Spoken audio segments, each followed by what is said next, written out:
I got so much motherfucking design on right now. Break it down, bring it back, make it clap. I got 3 old thoughts, new block, where that day. Bitches on my line, and you know.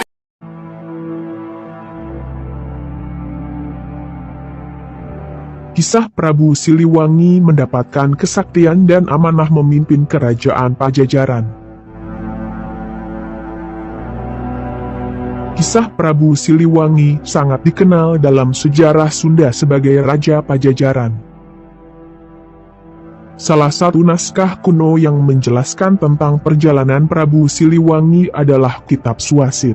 Kitab yang ditulis dengan menggunakan bahasa Sunda kuno di dalam selembar kulit macan putih yang ditemukan di desa Pajajar Raja Galuh, Majalengka, Jawa Barat. Setelah Sri Baduga resmi dinobatkan menjadi raja, ia langsung menunaikan amanat dari kakeknya yaitu Wastu Kancana. Hal itu disampaikan melalui ayahnya Ningrat Kancana ketika ia masih menjadi Mangkubumi di Kawali. Isi pesan ini bisa ditemukan pada salah satu prasasti peninggalan Sri Baduga di Kebantenan. Isinya sebagai berikut. On awit namastu. Nihan saka kalarahyang niskala Wastu Kancana pun turun karahyang Ningrat Kancana, maka ngunika susuhunan ayauna di Pakuan Pajajaran. Mulah momi HP dayeuhan di Jayagiri deung dayeuhan di Sunda Sumbawa. Ayea manu ngabehuan inya.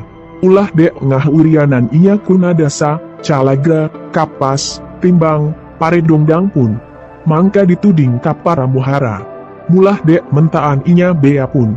Kena inya nu purah buhaya, mi buhaya keuna kacaritaan pun. Nu pageuh ngawakana dewasa sana pun, Dana Sasmita 2014. 67. Artinya, semoga selamat. Ini tanda peringatan bagi Rahyang Niskala Wastu Kancana.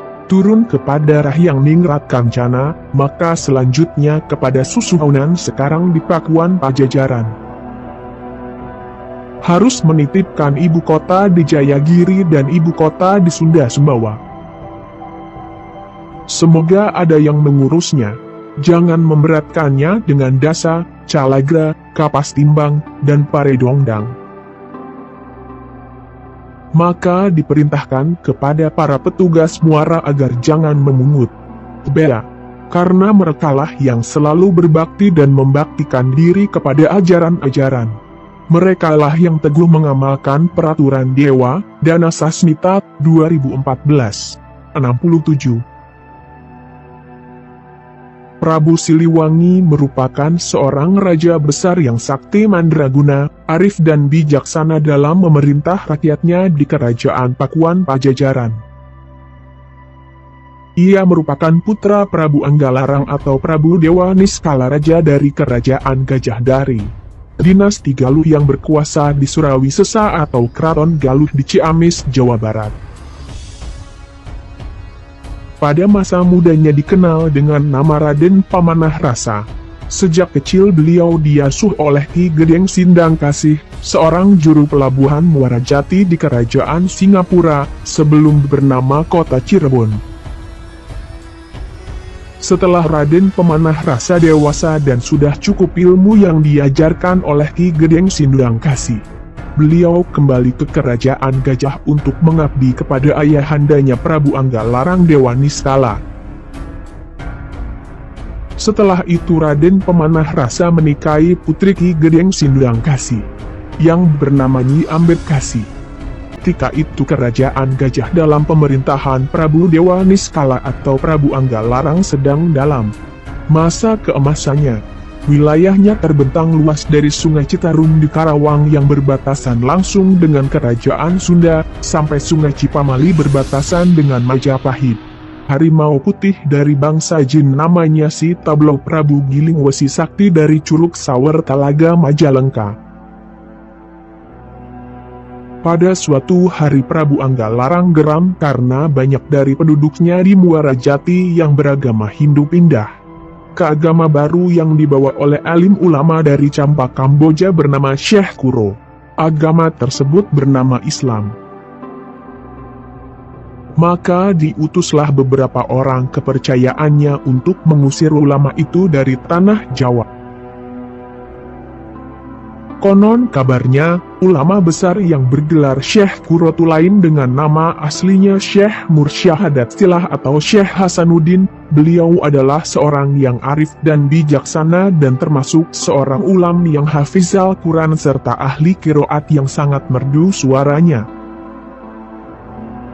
Syekh Kuro adalah putra ulama besar Mekah, penyebar agama Islam di negeri Champa, Kamboja, yang bernama Syekh Yusuf Siddiq yang masih keturunan dari Sayyidina Husain bin Sayyidina Ali R.A. dan Siti Fatimah putri Rasulullah SAW. Sebelum beliau datang ke tanah Jawa sekitar tahun 1409 Masehi, Syekh Kuro pertama kali menyebarkan agama Islam di negeri Champa, Kamboja, lalu ke daerah Malaka dan dilanjutkan ke daerah Marta Singa Pasambangan dan Japura, akhirnya sampailah ke pelabuhan Muara Jati yang saat itu Syekh Bandar digantikan oleh Ki Gedeng Tapa karena Ki Gedeng Sindang Kasih telah wafat. Di sini beliau disambut dengan baik oleh Ki Gedeng Tapa atau Ki Gedeng Jumajan Jati, yang masih keturunan Prabu Wastu Kencana ayah dari Prabu Anggalarang dan oleh masyarakat sekitar. Mereka sangat tertarik dengan ajaran yang disampaikan oleh Syekh Kuro yang disebut ajaran agama Islam. Sampailah para utusan itu di depan pondokan Syekh Kuro. Utusan itu menyampaikan perintah dari rajanya agar penyebaran agama Islam di Muara Jati harus segera dihentikan. Hingga kelak, anaknya Ki Gedeng Tapa yaitu Nyai Subang Larang akan dinikahkan bersama Prabu Siliwangi dan suatu saat keturunannya menjadi raja-raja di Nusantara. Sampurasun, mugi rahayu sagung dumadi. Kenapa kerajaan Pajajaran bekerja sama dengan Portugis? Dalam sejarah Nusantara, kerajaan Pajajaran mewarnai sejarah bangsa. Keberadaannya dikenal sejak tahun 669 Masehi, didirikan oleh Maharaja Sang Tarusbawa. Ia adalah Maharaja terakhir kerajaan Tarumanegara, yang kemudian pada tahun 670 Masehi, Sang Tarusbawa mengubah nama kerajaan Tarumanegara menjadi Kerajaan Sunda, yang kelak kemudian hari Kerajaan Sunda disebut Kerajaan Pajajaran. Kerajaan Sunda hingga Pajajaran telah eksis selama 909 tahun. Pajajaran menghadapi perubahan dunia yang berimbas pada eksistensi Pajajaran di kemudian hari. Kerajaan Pajajaran yang bertahan selama itu menjadi perhatian para sejarawan dan arkeolog. Bagaimana Pajajaran bisa bertahan selama itu? Kerajaan ini kerap dianggap sebagai sebuah kerajaan agraris. Lalu bagaimana memenuhi kebutuhan semua rakyat Pajajaran? Rupanya Pajajaran tidaklah murni kerajaan agraris. Untuk memenuhi keperluan kerajaan beserta rakyatnya memerlukan barang-barang yang diimpor dari luar Pajajaran.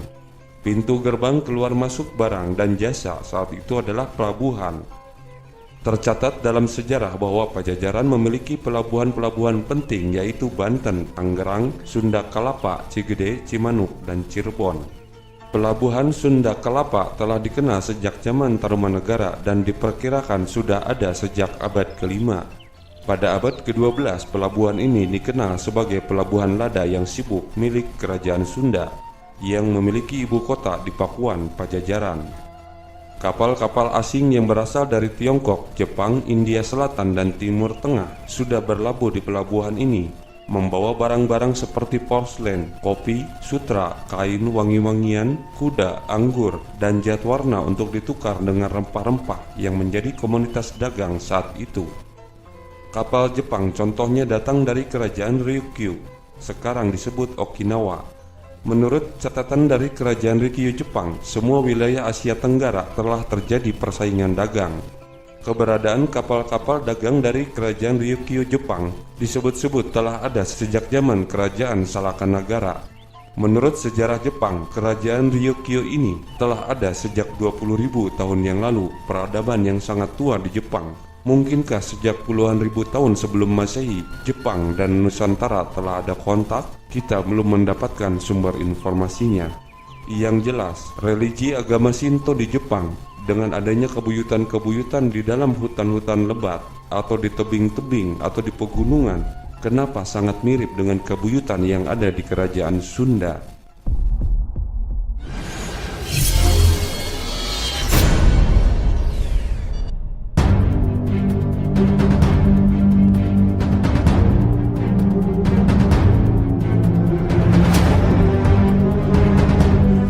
Pada abad ke-10 hingga ke-14 di Asia Timur, pedagang semakin aktif dalam perdagangan antar negara. Pedagang Cina mulai tinggal di luar negeri di negara-negara timur lainnya untuk jangka pendek, yaitu untuk melakukan perdagangan. Di Jepang misalnya, para pedagang Kyushu dan Seto melakukan perdagangan secara agresif dan memperbesar kekuatan mereka. Dalam suasana internasional semacam ini, kerajaan Okinawa saling bersaing secara intens dan berulang kali akhirnya mencapai persatuan dengan lahirnya kerajaan Ryukyu. Di seluruh Asia Timur selama periode ini, negara-negara muncul dari kebingungan menuju reformasi dan penyatuan.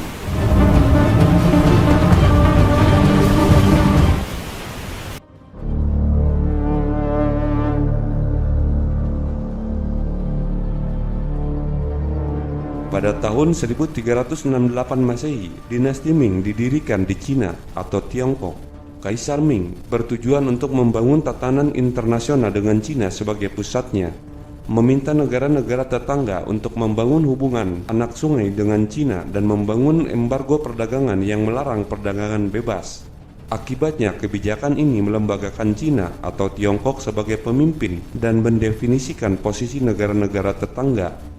Hanya mereka yang bersumpah setia kepada dinasti Ming diberi izin untuk terlibat dalam perdagangan yang menguntungkan dengan Cina oleh Kaisar Ming. Ini disebut sistem Sappo dalam bahasa Jepang, dan dengan menaatinya, para pemimpin di negara-negara tetangga melegitimasi aturan mereka dan menerima manfaat perdagangan dengan Cina yang lebih maju. Kondisi gambaran dari sejarah Jepang bisa menggambarkan apa yang terjadi di Asia Tenggara pada saat itu. Kondisi yang tergambar dalam sejarah kerajaan Ryukyu Jepang juga dapat menjelaskan posisi kerajaan Pajajaran dan Majapahit. Kapal-kapal kerajaan Ryukyu biasa mengunjungi pelabuhan-pelabuhan di Sumatera dan Jawa, seperti terlihat dalam peta berikut ini. Secara bertahap, kerajaan Ryukyu ditunjuk oleh Cina sebagai pedagang perantara di Asia Timur dan Asia Tenggara. Berdasarkan tabel berikut, kunjungan kapal dagang dari kerajaan Ryukyu juga sempat menyinggahi pelabuhan Gresik dan pelabuhan Sunda Kelapa. Dengan memerhatikan tahun kunjungan pada tahun 1430 hingga 1442 Masehi menunjukkan bahwa pelabuhan Gresik atau dalam bahasa Jepang disebut Goreshiku berada di bawah kerajaan Majapahit. Rute perdagangan kerajaan Ryukyu Jepang dengan kerajaan-kerajaan Asia Tenggara terlihat dalam peta ini. Sunda Kelapa dalam peta perdagangan Ryukyu Jepang disebut Karapa karena dalam bahasa Jepang tidak memiliki aksara L atau huruf L.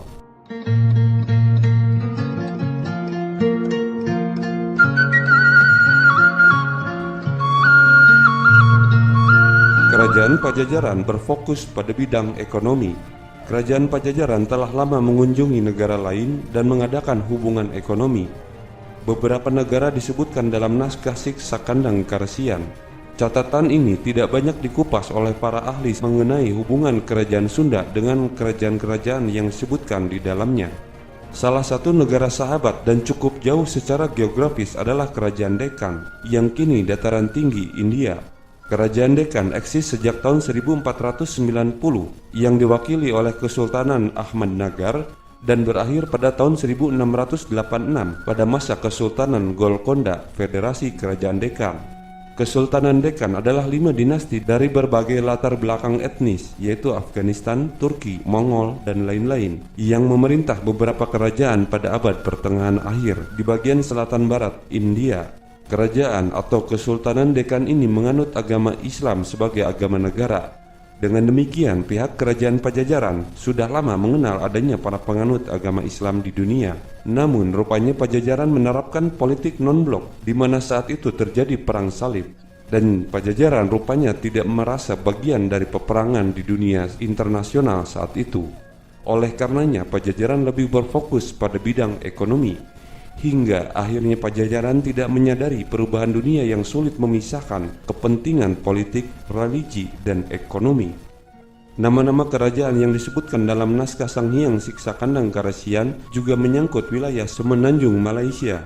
Posisi pelabuhan Malaka di Semenanjung Malaya atau Malaysia sangat penting bagi tol laut kerajaan Pajajaran dalam perdagangan internasional.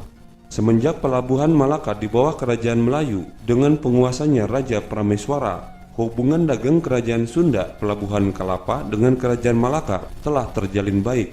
Raja Prameswara saat itu disebut beragama Hindu. Hubungan diplomasi antar kerajaan di Asia Tenggara tidak terlepas dari peran Tiongkok. Hampir semua kerajaan di Asia Tenggara menceritakan hubungan diplomasi dengan Tiongkok. Demikian pula menurut catatan dari Tiongkok di masa pemerintahan dinasti Ming, di Malaka telah banyak penduduk beragama Islam dan pada tahun 1455 penguasa Malaka disebut Sultan.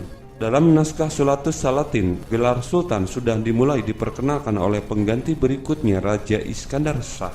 Sejak itu pelayaran kapal dagang antara pelabuhan Sunda Kalapa dari kerajaan Pajajaran dan pelabuhan Malaka tetap berlangsung dengan baik. Artinya Pajajaran tidak bermasalah dengan perubahan keagamaan setempat.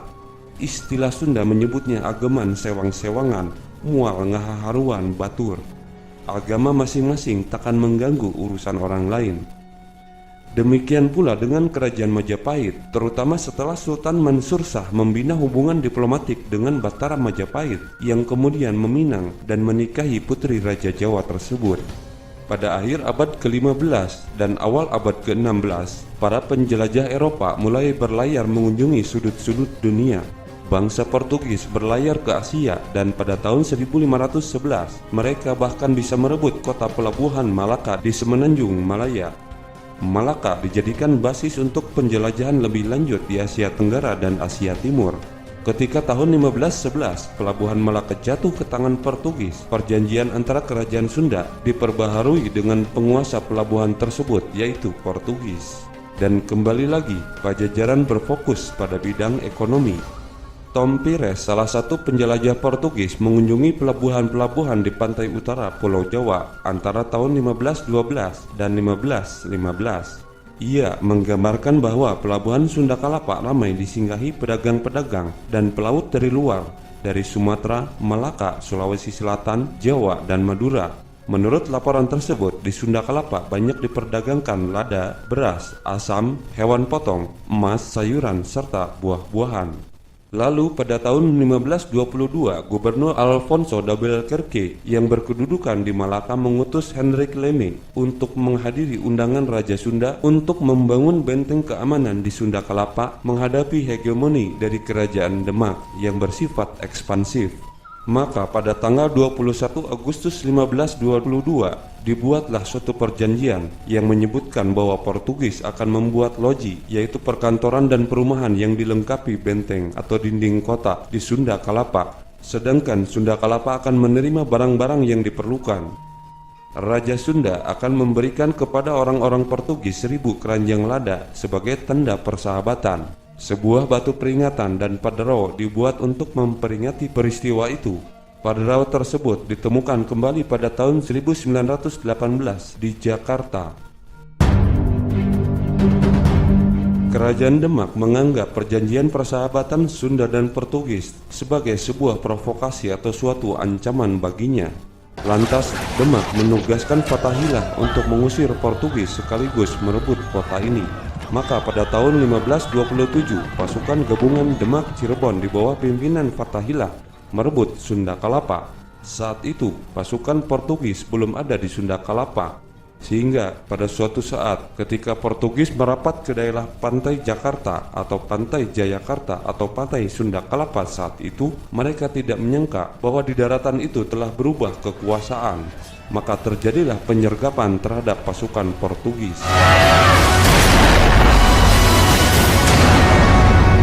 Kerajaan Sunda terlalu berharap kekuatan Portugis dapat menjadi momok menakutkan bagi Kesultanan Demak. Tapi semua harapan Surawisesa sebagai Raja Sunda saat itu buyar ketika Portugis tidak pernah mendirikan benteng di Sunda Kalapa. Portugis tidak pernah menunaikan perjanjian tersebut mereka tidak mendirikan benteng apapun di pelabuhan Sunda Kelapa karena armadanya digerakkan total ke India yang tengah bergejolak. Upaya Pajajaran mempertahankan eksistensinya mengalami kegagalan. Akhirnya, pada tahun-tahun berikutnya, pengganti Prabu Surawisesa menghadapi tekanan demi tekanan hingga Pajajaran runtak sirna ing bumi, hilang dari percaturan sejarah Nusantara pada tahun 1579 Masehi.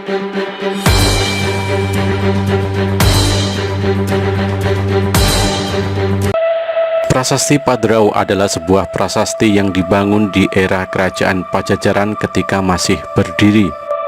Prasasti ini berbentuk tugu batu yang menjadi penanda adanya perjanjian antara Kerajaan Sunda dengan Portugis. Ditemukan pada tahun 1918 saat pembangunan pondasi gudang di Batavia, Hindia Belanda. Kini keberadaan prasasti Padrau dapat dilihat di Museum Nasional Republik Indonesia, sedangkan replikanya dipamerkan di Museum Sejarah Jakarta. Perjanjian antara Kerajaan Sunda dan Portugis sebenarnya sudah terjadi sejak zaman Prabu Dewata Prana Sri Baduga Maharaja yang berkuasa antara tahun 1482 sampai dengan 1521, yaitu saat Kerajaan Sunda yang beribu kota di Pakuan semakin terdesak oleh kebangkitan Islam di Pulau Jawa. Pada tahun 1512, Sang Prabu mengirimkan putra mahkotanya Surawisesa untuk merundingkan kerjasama dengan pihak Portugis. Hal ini ditegaskan dalam Geschiedenis der Sundelanden yang menyebut ada Raja Sunda bernama Samiam datang ke Malaka untuk kerjasama dagang dengan Alfonso de Albuquerque. Pada tahun 1521, utusan Sunda kembali datang untuk yang kedua kalinya. Karena tertarik untuk menjalin hubungan dagang dengan Sunda, maka Alfonso pun mengutus iparnya Henrico de Leme untuk berkunjung ke ibu kota Sunda pada tahun 1522. Teks yang ditulis oleh Portugis ini pun mengandung sejumlah persepsi sejarah.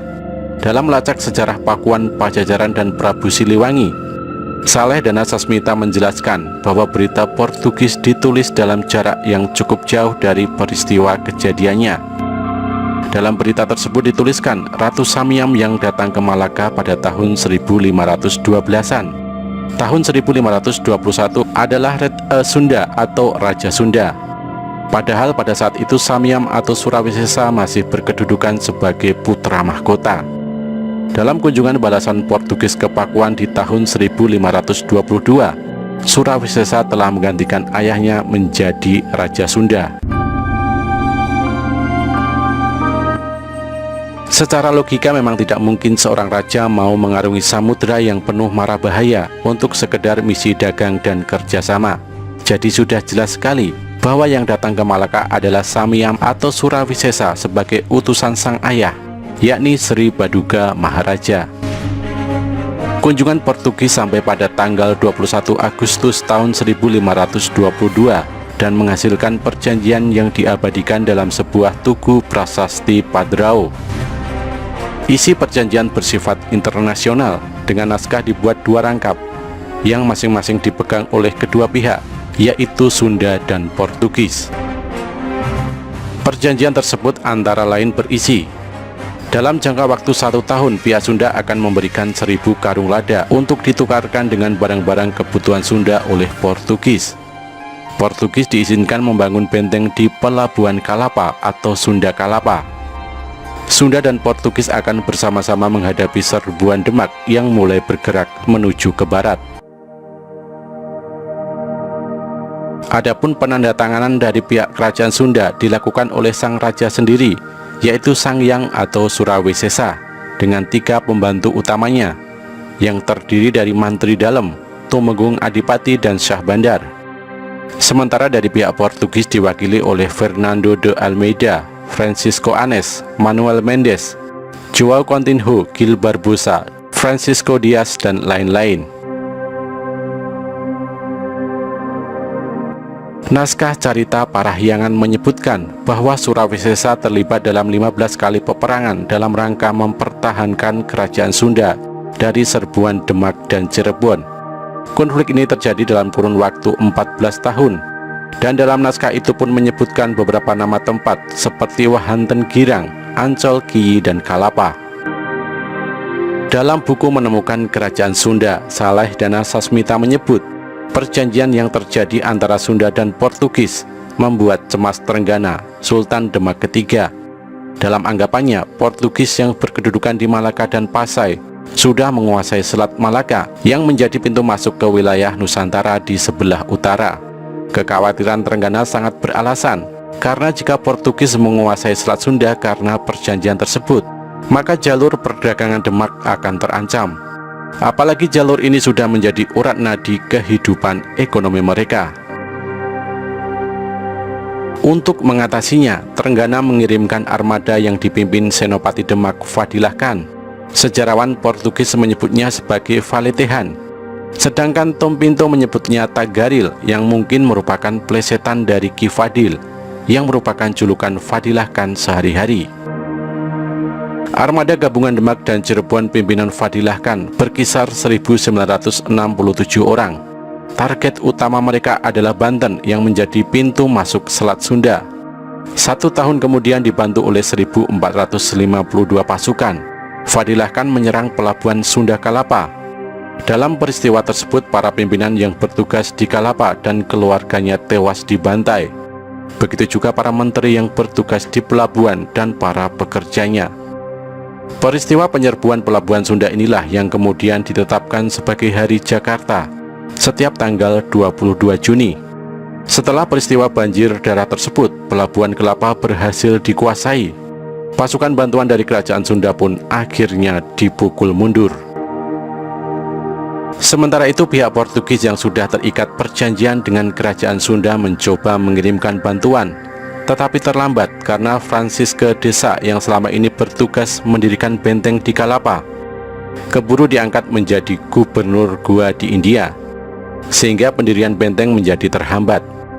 Di India 6 buah kapal sudah disiapkan untuk membantu Sunda, tapi kapal-kapal tersebut kemudian ditinggalkan karena diterpa badai dahsyat di Teluk Benggala. Untuk membantu Sunda maka disiapkan kapal dari Malaka. Namun karena Banten saat itu sudah dikuasai oleh Hasanuddin atau Sultan Banten, maka Portugis langsung menuju ke pelabuhan Kalapa. Tapi sialnya, karena terlalu dekat dengan pinggir pantai, kapal Portugis langsung remuk oleh armada Fadilah Khan. Serangan dari timur dilakukan pasukan Cirebon yang mencoba merangsek ke selatan. Serbuan Cirebon berhasil menduduki Galuh. Dan 2 tahun kemudian kerajaan Talaga yang menjadi benteng pertahanan terakhir kerajaan Galuh akhirnya berhasil direbut. Walaupun sebelah timur Citarum telah sepenuhnya dikuasai Cirebon, tapi mereka masih belum bisa menembus Pakuan Pajajaran. Sementara di Pakuan, Surawisesa berusaha mati-matian mempertahankan wilayah Sunda terakhir dari gempuran musuh. Pada tahun 1531, Surawisesa dan Cirebon sepakat untuk berdamai. Ketenangan ini digunakan Surawisesa untuk mengurusi masalah di dalam negerinya. Beberapa pemberontakan berhasil dipadamkan. Dalam pada itu, ia terkenang akan kecemerlangan sang ayah, yakni Sri Baduga Maharaja Prabu Siliwangi. Pada tahun 1533, bertepatan dengan 12 tahun kematian ayahnya, Surawisesa membuat sakakala yang berupa tanda peringatan bagi mendiang Sri Baduga dengan menyebut karya-karya sang ayah selama memimpin di kerajaan Sunda. Sakakala itu dikenal dengan prasasti batu tulis. Semoga selamat, inilah tanda peringatan untuk Prabu Ratu almarhum. Dinobatkan dia dengan nama Prabu Guru Dewata Prana. Dinobatkan lagi dia dengan nama Sri Baduga Maharaja Ratu penguasa di Pakuan Pajajaran, Sri Sang Ratu Dewata. Dialah yang membuat parit pertahanan di Pakuan. Dia anak Rahyang Dewa Niskala yang mendiang di Gunatiga, cucu Rahyang Niskala Wastukancana yang mendiang di Nusalarang. Dialah yang membuat tanda peringatan gunung-gunungan, mengeraskan jalan dengan batu, membuat hutan Samida, membuat Sang Hyang Talaga Rena Mahawijaya. Dialah yang membuat semua itu. Ditulis dalam tahun Saka 5 Pandawa Pangasuh Bumi. Mulai runtuhnya kekuatan Sunda baru dimulai setelah rajanya yang baru, Sang Ratu Dewata, bertahta di Pajajaran. Peperangan demi peperangan terus menghantui Sunda.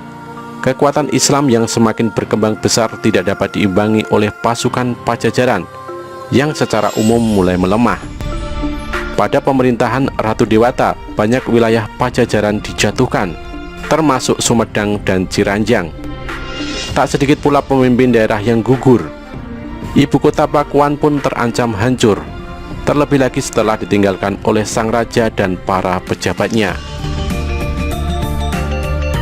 Di masa pemerintahan Prabu Ragamulya atau Surya Kancana, kerajaan Sunda sudah tidak lagi dapat mempertahankan kedudukannya. Pasukan Islam telah mendominasi jalannya pertempuran, dan pihak Sunda pun tidak memiliki pasukan yang cukup kuat untuk melakukan perlawanan. Bersamaan dengan jatuhnya berbagai wilayah kekuasaan, tamat pula riwayat kerajaan Sunda di tanah Jawa Barat, bertepatan dengan tahun 1579 Masehi.